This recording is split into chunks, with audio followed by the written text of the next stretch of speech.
उत्तर प्रदेश की राजधानी लखनऊ में हुए अलाया अपार्टमेंट हादसे के 3 दिन बाद यजदान बिल्डर्स के एमडी फहद यजदानी का एक वीडियो सामने आया है।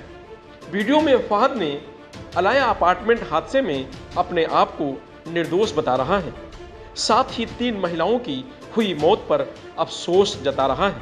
फहद ने अधिकारियों पर आरोप लगाते हुए कहा कि हमें बदनाम किया जा रहा है और मेरे नाम पर सीएम योगी आदित्यनाथ को भी गुमराह किया जा रहा है। देखिए पूरा वीडियो। ये बिल्डिंग बनी 2010 में, 2011 में। अरे भाई, यजदान फर्म जो बनी है वो 2012-13 की है। कहाँ से हमारा इन्वॉल्वमेंट हो जाएगा? बिल्डिंग कोलैप्स हो रही है, उस पर ध्यान ना देके कि लोग वहाँ पर जो बेचारों के घर थे वो जो सड़क पे आ गए, उस पर ध्यान ना देके कि उनको कहाँ रहने की व्यवस्था करी जाए। सब लोग फहद यजदानी के पीछे पड़ गए, जबकि फहद यजदानी का कोई लेना देना नहीं है। अरे फहद यजदानी की पराग रैन रोड बिल्डिंग पूरी तो टूट गई। माननीय न्यायालय से हमें राहत नहीं मिली तो हमें कोई ऑब्जेक्शन नहीं हुआ, तोड़ दी एलडीए ने। लेकिन यहाँ पर तो सीधा सीधा इल्ज़ाम, झूठा बेबुनियाद इल्ज़ाम लगाया जा रहा है। मेरा 2011 में उस बिल्डिंग के नीचे एक छोटा सा कमरा हुआ करता था जो शाहिद मंजूर साहब ने ताल्लुकदारी के चलते मुझे किराए पे दिया था। उसमें हमारा 2 साल ऑफिस रहा। उसके बाद 2013 में इन्होंने वो ऑफिस खाली करा लिया, उसमें अपने स्टाफ को रहने लगे। और आज जब बिल्डिंग में हादसा हो गया तो सारी जिम्मेदारी मेरी होगी। मेरा क्या लेना देना वास्ता सरोकार उस बिल्डिंग से? कोई हमने रजिस्ट्री करी हो, कोई हमने क्या कहते हैं किसी को वो बैनामा करा हो, कभी मेरा 2 साल 3 साल 4 साल में उस बिल्डिंग में आना जाना रहा हो, तो हम हैं ना जिम्मेदार। मेरा कभी आना जाना भी नहीं रहा, ना कोई वास्ता सरोकार रहा। उसके बाद खड़े होकर सब लोग खुद गड्ढा खुदवा रहे हैं, हमें पता चल रहा है। लोग अगल बगल के रोक रहे हैं, मना कर रहे हैं, टोक रहे हैं कि ये क्या करवा रहे हैं। उसके बावजूद भी जो है नहीं माने और बिल्डिंग को ये हादसा हो गया। तो मेरी आप सभी लोगों, सम्मानित अधिकारियों से, माननीय मुख्यमंत्री जी से, माननीय उप मुख्यमंत्री जी से और तमाम इस हादसे से जो जुड़े हुए अधिकारियों से ये दरख्वास्त है, गुजारिश है कि इसकी निष्पक्ष जांच करी जाए। और ये जो 5-5 10-10 टीमें बना के हमें अरेस्ट करने के लिए तैयारी हो रही, वो मतलब मेरे पीछे पुलिस लगा रखी है। तो माननीय न्यायालय पे और आप तमाम सम्मानित अधिकारियों पे मुझे पूर्ण विश्वास है कि आप लोग मुझे न्याय देने का और दिलाने का काम करेंगे। और हफ्ते 10 दिन में अगर मुझे माननीय न्यायालय से राहत मिल जाती है तो ठीक है, नहीं तो मैं खुद सरेंडर कर दूँगा। आप लोग पहले कागज़ की पड़ताल करें, रजिस्ट्रार ऑफिस से जितनी रजिस्ट्रियाँ हुई हैं वो निकलवाएं उस बिल्डिंग से जुड़ी हुई, कि कब कब रजिस्ट्रियाँ हुई हैं, किसके खाते में पैसा गया है। और अगर मैं दोषी पाऊ जाऊँगा तो ना करिए। किसी ने भ्रमित कर दिया तो उसके पीछे आप सब लोग जो हैं पड़ जाएं। पहले जांच पड़ताल एक बार करने की कोशिश करिए कि हाँ वाकई में ऐसा कुछ है कि नहीं है। शाहिद मंजूर साहब की बहस वहाँ के लोगों से हुई थी कि नहीं हुई थी? लोगों ने वहाँ रोकने की कोशिश करी कि नहीं करी? कुछ पॉइंट्स ऐसे हमने बताए हैं इस अपने बयान में कि इससे आप लोग ज़रूर गौर फरमाएंगे और ध्यान देंगे। और जो अन्याय मेरे ऊपर जुल्म और ज़्यादती हो रही है उसमें मुझे इंसाफ दिलाने का काम करेंगे।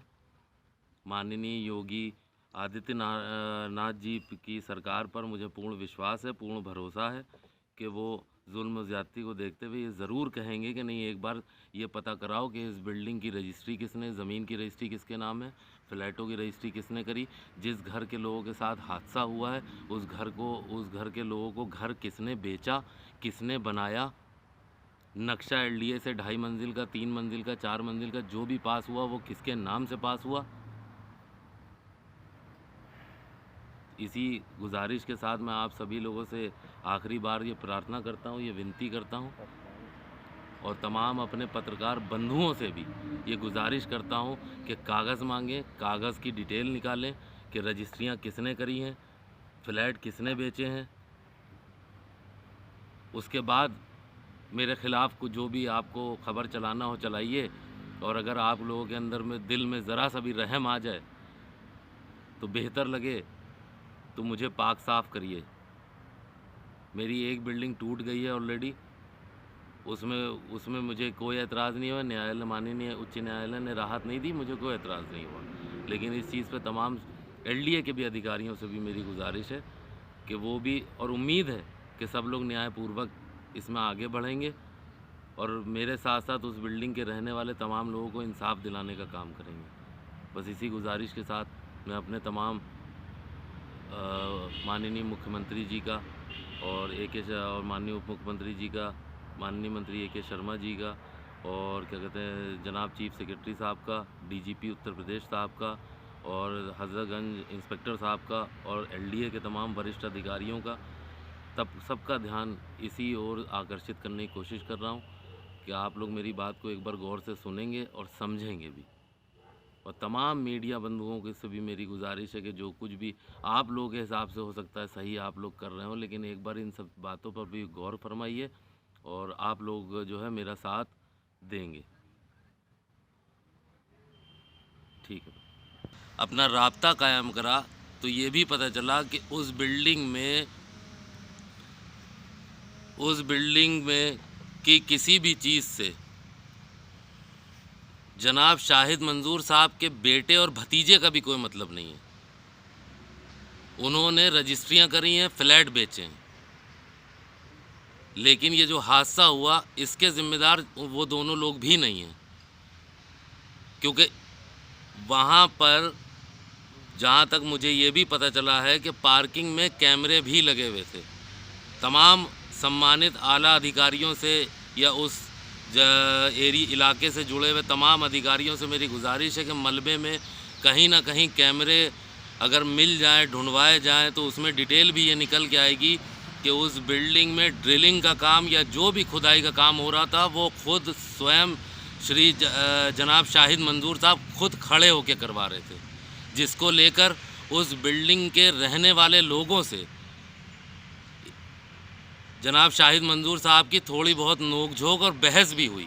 लोगों ने रोका, लेकिन तब भी पता नहीं क्या बात थी जो वो खुदाई के काम को नहीं रोका गया। हाँ, इतना ज़रूर है कि इनके रोकने पर भी, लोगों के रोकने पर भी क्या वजह रही, क्या नहीं रही, अल्लाह ऊपर वाला बेहतर जाने, कि उन्होंने काम को नहीं रोका और जिम्मेदारी साजिशन अपने आप को बचाने की और सबको बचाने की जिम्मेदारी जो है वो हमारे ऊपर डाली जा रही है, जबकि मेरा कोई भी लेना देना वास्ता इस बिल्डिंग से कभी नहीं रहा।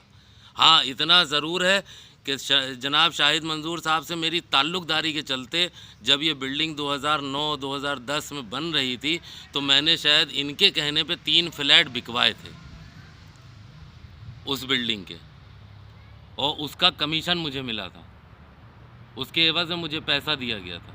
बाकी मेरा कोई मतलब नहीं रहा है। जैसे कहा गया है कि बिल्डर एग्रीमेंट हमारे नाम पे था, तो मैं ये कहना चाहता हूँ तमाम सम्मानित अधिकारियों से भी कि बिल्डर एग्रीमेंट अगर मेरे नाम पे था तो वो मांगा जाए कि कौन सा बिल्डर एग्रीमेंट फहद यज़दानी से करा था, लाइए ज़रा सामने।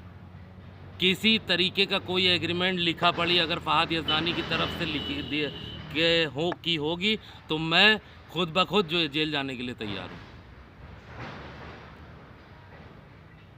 और रही बात आलिया अपार्टमेंट या अलाया अपार्टमेंट नाम होने से, तो शहर के अंदर बहुत सी बिल्डिंगें आलिया अपार्टमेंट या अलाया अपार्टमेंट के नाम से प्रभातखबर.com, विश्वास वही, रफ्तार नहीं।